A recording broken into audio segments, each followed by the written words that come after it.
बिस्मिल्लाहिर्रहमानिर्रहीम अस्सलाम वालेकुम। मैं हूं आपके साथ मोहम्मद नसीर। तो आज मैं आपके साथ हाजिर हूं एक बहुत ही लेटेस्ट इन्फॉर्मेशन के साथ, खास तौर पे उन लोगों के लिए जिन लोगों ने एमफिल के लिए जीसीयू यूनिवर्सिटी लाहौर में अप्लाई करना था, और उन लोगों के लिए जिन लोगों ने गेट टेस्ट पास किया है। जस्ट वो लोग क्या टेस्ट दे सकते हैं, या वो लोग जैसे अप्लाई कर सकते हैं, क्या उनका टेस्ट दोबारा होगा या कुछ होगा, ये बहुत सारे क्वेश्चन उनके माइंड में आ रहे हैं। तो इन सब क्वेश्चन के आंसर जानने के लिए मैं आपसे रिक्वेस्ट करूँगा, प्लीज़ इस पूरी वीडियो को देखिए ताकि आपको सारी बातें डिटेल से समझ आ सके और आपको ये भी पता चल सके क्या जिन लोगों ने टेस्ट नहीं दिया वो भी अप्लाई कर सकते हैं, जिन लोगों ने टेस्ट दे दिया वो अप्लाई कर सकते हैं, कैसे अप्लाई करना है, ये सारी बातें फीस स्ट्रक्चर मेरिट वगैरह से आपसे डिस्कस किया जाएगा।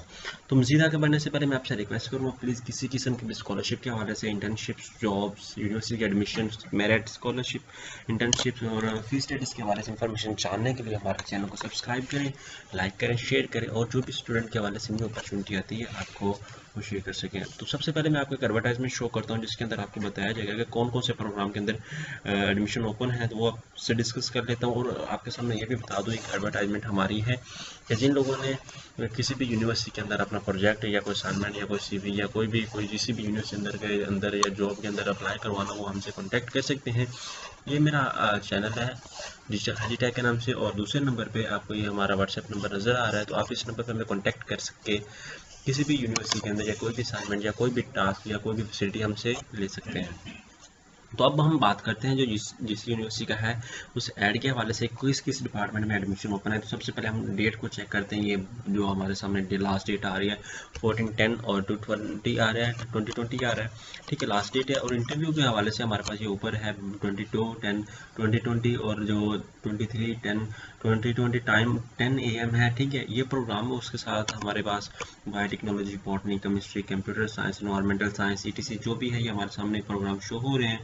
तो इनमें आप अप्लाई कर सकते हैं और साथ साथ में आपको सारी बातें भी डिस्कस की गई, और उसके साथ साथ आपको ये बता दें हाउ टू अप्लाई, ये सारी इंस्ट्रक्शन ये भी आपको गिवन है, आप इसको भी रीड कर सकते हैं। और दूसरे नंबर पे आपको ये बात बता दूं, ये इंपॉर्टेंट बात है, जो लोग खासतौर पे वो कहते हैं कि हमने गेट टेस्ट नहीं दिया तब हमारा क्या होगा, और उनके लिए फेज़ अब 2 स्टार्ट होगा। जब फेज़ 2 स्टार्ट होगा तो उसके अंदर वो अप्लाई कर सकते हैं, ठीक है। अब जी देखें, GCU एड qualified candidates can apply from their already account. जिन लोगों ने ऑलरेडी अपना अकाउंट बनाया था गैट में अप्लाई करने के लिए, ठीक है, जिन लोगों ने गैट दिया, जस्ट वो लोग अब इस प्रोग्राम की, और जो एमफिल के आज एडमिशन ओपन हुए 5 को, ये इस प्रोग्राम को और दूसरा की तो इस प्रोग्राम में अप्लाई करने के लिए वो जैसे कर सकते हैं। तो ये सारा कुछ एलिजिबिलिटी क्राइटेरिया भी है आपके सामने, आप इसको भी देख सकते हैं, रीड आउट कर सकते हैं। तो उसके बाद आपने क्या करना है, कैसे अप्लाई करना है, आपने सिंपली गूगल पे जाना है। गूगल पे जाते हैं आपने लिखना है www.gcuonline.pk पे। यहाँ पे जाएंगे तो आपने जो ऑलरेडी अकाउंट ओपन बनाया हुआ था अपना गैट के लिए, तो आपने उसी अकाउंट को दोबारा ओपन करना है। जैसे कि ये मेरा GCUonline.pk पे अकाउंट है, तो इसको ये गैट का रिजल्ट है। जिन लोगों ने गैट का रिजल्ट चेक करना है, यहाँ से क्लिक करके यहाँ से रिजल्ट चेक कर सकते हैं, क्योंकि मैंने गैट दिया नहीं है तो मैं चेक नहीं कर सकता इसी हवाले से।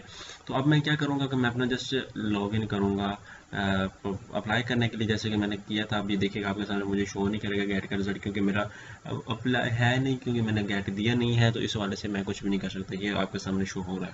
तो जिन लोगों ने गैट दिया हुआ उनके लिए यहाँ पर उनका रिजल्ट शो हो जाएगा। तो उन लोगों ने अप्लाई कैसे करना, सिंपली जैसे मैं लॉग इन हुआ हूँ, ठीक है, स्टार्ट से, तो वैसे अप्लाई करना है, ठीक है। उसके बाद search for current online offering program, जब आप ये कर लेंगे, अगर आपने एमफिल के लिए अप्लाई किया हुआ था तो उसके बाद आपने क्या करना था कि आप जब गैट का आपका क्लियर हो गया तो आपने फिर आगे यहाँ पे अप्लाई करना है। यहाँ पे आपको एमफिल के ऑप्शन शो होंगे, जहाँ BFA, BCom, BA, BSc show हो रहे हैं, यहाँ पे आपको एमफिल के शो होंगे। इवनिंग मॉर्निंग भी आपके साथ लिखा होगा। लाइक ये मेरे पास BA है, तो मैं इसका एग्जाम्पल ले लेता हूँ इसमें अप्लाई करने के लिए, ठीक है। ये मेरी प्रोफाइल, आपने यहाँ पे आके अपनी प्रोफाइल पे सबसे पहले क्लिक करना है, अपनी प्रोफाइल देनी है, सारा डाटा देना है। तो बाज़ को जब स्टूडेंट अप्लाई कर रहे होते हैं तो उनको बहुत सारी प्रॉब्लम आ रही होती है, उनकी पिक्चर अपलोड नहीं हो रही होती। तो आपने 20 KB की पिक्चर करनी है, और अगर खासतौर पे उन लोगों के पास नहीं होती तो आपने क्या करना है कि रिड्यूस इमेज साइज पे जाना है, ठीक है, रिड्यूस पिक पे जाना है। यहाँ पे जाते ही आपने इसको ओपन करना है। ओपन करने के बाद आपने क्या करना है कि यहाँ पे पिक अपनी सेलेक्ट करनी है। पिक सेलेक्ट करने के बाद लाइक मैं इसको ये मेरे पास एक तस्वीर है तो मैं इसको देखता हूँ, ठीक है, अपलोड करता हूँ। अपलोड होने के बाद यहाँ पे आके आपने 90 की जगह 50 कर दें या 30 कर दें। लाइक हम देख लेते हैं हमारी पिक क्या 20 KB की रिसाइज हो रही है या 119 KB की है। हम इसको और रिसाइज करते हैं, 30 पे कर देते हैं, और हम देख लें कहाँ पे पहुँचती है, ठीक है, 94 पे आ गई है। तो इसी तरह 10 पे हम करके देख लेते हैं। इसी तरह आपकी जो पिक्चर है आ जाएगी 20 KB की है, अब हमें 51 KB की यहाँ पे आ गई। तो आपने उसके बाद क्या करना है कि आपने कोई इसका स्क्रीनशॉट लेके, मतलब लैपटॉप से आप स्क्रीनशॉट लेके स्नैपटूब के थ्रू स्क्रीनशॉट लेके भी इसको अपलोड कर सकते हैं, ठीक है। और लाइक जो भी 20 KB की पिक्चर है वो भी अपलोड कर सकते हैं। अब लाइक के मेरे पास 20 KB की पिक्चर कौन सी है मैं अपलोड करता हूँ, ठीक है। ये मेरे पास 20 KB की इधर पिक्चर है, उसको अपलोड करता हूँ, ठीक है। ये मेरी पिक्चर 20 KB की है, मैं इसको अपलोड करता हूँ। अपलोड करने के बाद मेरी यहाँ पे प्रोफाइल पे शो हो जाएगा, ये राइट साइड पे आपको टॉप पे शो कर रहा है कि इसमें कैसे आपको तस्वीर आपकी आ रही है। उसके बाद आपने सारी इन्फॉर्मेशन देनी है, अपना नाम, CNSE नंबर, और ये अपना दूसरा ईमेल एड्रेस, सारा कुछ एड्रेस, घर का एड्रेस, फादर की इन्फॉर्मेशन, ये सारी आपने इन्फॉर्मेशन देते जाना, जो भी आपकी रियल इन्फॉर्मेशन देनी है, कोई भी इन्फॉर्मेशन फेक नहीं देनी, क्योंकि आपके डॉक्यूमेंट्स वेरीफाई होने हैं। जब आपका एडमिशन हो जाएगा, आपका इंटरव्यू होगा, तब आपको डॉक्यूमेंट्स जो है वेरीफाई हो जाने हैं। तो ये सारा कुछ आपने देख लेना है, ये एड्रेस आपने सही देना है। उसके बाद आपने क्या करना है, ये सारा कुछ करते हैं अपने वाले साहब क्या इन्फॉर्मेशन, मम्मा की इन्फॉर्मेशन वो देनी है। अगर आपकी मम्मा का तो सब मास्टर स्टेटस वो भी आपने देना, लाइव है तो वो कर दें, डेथ हुई है तो वो कर दें, जो भी आपने करना चाह रहे हैं। उसके बाद आपने ये करने के बाद सबमिट पे, मदर ईमेल नहीं है हमारे पास तो आपने सबमिट पे क्लिक कर देना है। हम ये देख लें कोई कौन सा हमारे पास पॉइंट मिस है, हम इसको देख लेते हैं। हम हमारे पास ये मम्मा की ईमेल नहीं है, एग्जाम्पल हम ये ऐड कर देते हैं, ठीक है। अब हम क्लिक आगे करते हैं, ठीक है। तो ये आपने इस तरह को फिल कर देना। फिल करने के बाद आपने डैशबोर्ड पे आ जाना है। उसके बाद आपने यहाँ पे आके एकेडमिक इन्फॉर्मेशन पुट करनी है। जब आप सबमिट कर लेंगे उसके बाद आपने क्या करना है, यहाँ पे आके आपने अपनी एकेडमिक इन्फॉर्मेशन देनी है। जहाँ कि मैंने ये पहले अकाउंट बनाया था उसके लिए, जिन लोगों ने BS के लिए अप्लाई करना था, तो आपने यहाँ पे मैट्रिक के दे देना, उसके बाद इंटरमीडिएट, उसके बाद आपने यहाँ पे प्लस पे क्लिक करके अपना दूसरा डिग्री प्रोग्राम जो आपका है, लाइक आप इंटर BS की है, बैचलर की है, तो आपने मास्टर किया, जो भी किया आपने उसके लिए कर देना है। करके बाद आपने यहाँ पे इन्फॉर्मेशन देने के बाद आपने सबमिट कर देना है। सबमिट करने के बाद आपने फिर क्या करना है, आपका क्लोज यहाँ पे कर देंगे। क्लोज करने के बाद आपने क्या करना है कि यहाँ पे आ जाना है, उसको प्रोफेशन पे क्लिक कर देना है। प्रोफेशन क्या करते हैं, कोई ऑर्गेनाइजेशन में आप काम करते हैं या नहीं करते, वो आपने यहाँ पे ऐड कर देना है। वो ऐड करने के बाद आपने क्या करना है, सबमिट करवाना है। सबमिट करवाने के बाद आप फिर डैशबोर्ड पे जो आपको डैशबोर्ड पे ले जाएगा। डैशबोर्ड के बाद ले जाने के बाद अप्लाई फॉर, यहाँ पे अप्लाई आ जाएगा आपका।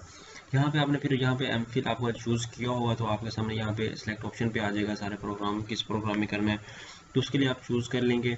उसके बाद ठीक है, उसके बाद यहाँ पे ये सेट आप जो आपका सेट है स्टडी करने का वो आपको बता देंगे ये है। उसके बाद एडमिशन, ओपन मेरिट, ए लेवल, ये हाफिज़ कुरान अगर आप हैं तो वो आप ऐड करेंगे। ये करने के बाद आपने क्या करना होगा, फिर आपने सबमिट करवाने के बाद आप डैशबोर्ड पे दोबारा फिर आ जाएंगे। डैशबोर्ड पे आने के बाद आपने क्या करना होगा, प्रिंट फॉर्म पे आएंगे तो आपके सामने चलान इस तरह का आ जाएगा, ठीक है। लाइक दूसरा का ये तो मेरे पास ये चलान मैं किसी भी प्रोग्राम में अप्लाई करूंगा तो यहाँ पे मेरे पास चलान शो हो जाएगा। तो आपने यहाँ से चलान डाउनलोड करना है, प्रिंट चलान फॉर्म और प्रिंट फॉर्म जो है कि जो आपकी जितनी भी एप्लीकेशन है आपने डाटा एंटर किया वो आपकी एप्लीकेशन आपके पास डाउनलोड हो जाएगी। और प्रिंट चलान फॉर्म पे क्या है कि आपका जो चलान है जितना भी क्या भी 1500 का चलान है वो आपके पास आ जाएगा। जब आपने बैंक में पे कर लेना, बैंक में पे करने के बाद आपने क्या करना है, यहाँ पे आके आपने अपलोड करना है 20 KB का। ये भी 20 KB का कह रहा है, लाइक मैं ये ओपन करता हूँ तो मैं 20 KB का कोई भी चलान अपडेट कर देता हूँ। लाइक ये मेरे पास तस्वीर है तो मैं इसको ओपन करता हूँ, यहाँ पे क्लिक करता हूँ। अपलोड पे क्लिक करने के बाद क्या वो मुझे कुछ शो करता है, ये देखें यहाँ पे 2 थे, अभी 2 हैं, लेकिन क्या तो अब हमारा चलान सक्सेसफुली सबमिटेड हो गया है। Sorry this is file is too large. यहाँ पे राइट साइड पे आपको शो कर देता है कि फाइल आपकी बड़ी है या छोटी है, ये आपको शो कर देता है। तो आपने इस तरह रिसाइज इमेज करके आपने यहाँ पे अपनी तस्वीर जो है या जो भी आपका चलान की तस्वीर है वो आपने अपलोड कर देनी है। तो अपलोड होने के बाद आपका जो है वो फाइनल स्टेज पे आपका कंप्लीट हो जाएगा। जब तक आप अप्लाई नहीं करते, मतलब उसको पिक को रिड्यूस नहीं करते और दूसरा सब अपलोड चलान को नहीं करते, तो तब तक आपकी एप्लीकेशन वेरीफाई नहीं होती और आपका अप्लाई नहीं होता। ये था आज का खास हमारा टॉपिक, क्योंकि आज ही एडमिशन ओपन हुए हैं, मुझे उसके हवाले से बड़ी ज़रूरत थी, मैंने कहा चलें इन्फॉर्मेशन देते चलें। तो होप्स हो कि आपको यह सारी इन्फॉर्मेशन समझ आ गई होगी। तो आपने इस ऐड को लाजमी रीड आउट करना है और इन डेट्स को लाजमी देख के सारा कुछ करके फिर आपने आगे मूव आउट करना है। क्या मैं जो अप्लाई करने चाह रहा हूँ 1500 का जो चलान पे करना है, क्या मैं एलिजिबल हूँ। बाज़ वक़्त जब हम अप्लाई कर रहे होते हैं तो हम एलिजिबिलिटी क्राइटेरिया नहीं देखते ठीक है, कुछ भी नहीं देख रहे हो तो डायरेक्ट हम अप्लाई कर देते हैं। ठीक है, तो आपने इसको लाजमी देखना। और दूसरे नंबर पे आपको ये भी बता दूं कि इंशाल्लाह ताला फीस स्ट्रक्चर के हवाले से, मेरिट की लिस्ट के हवाले से और जो भी इंटरव्यू में क्वेश्चन पूछे जाते हैं उनके हवाले से इंशाल्लाह ताला आपसे वीडियो नेक्स्ट डिस्कस की जाएगी। तो मैं आपसे रिक्वेस्ट करूँगा प्लीज़ हमारे चैनल को सब्सक्राइब करें, लाइक करें और शेयर करें और अपने ज़्यादा से ज़्यादा दोस्तों को भी इसके हवाले से बताएँ ताकि आपसे कोई भी पॉइंट मिस ना हो सके। जज़ाकल्लाह, शुक्रिया। Subscribe now and press the bell icon. Never miss an update.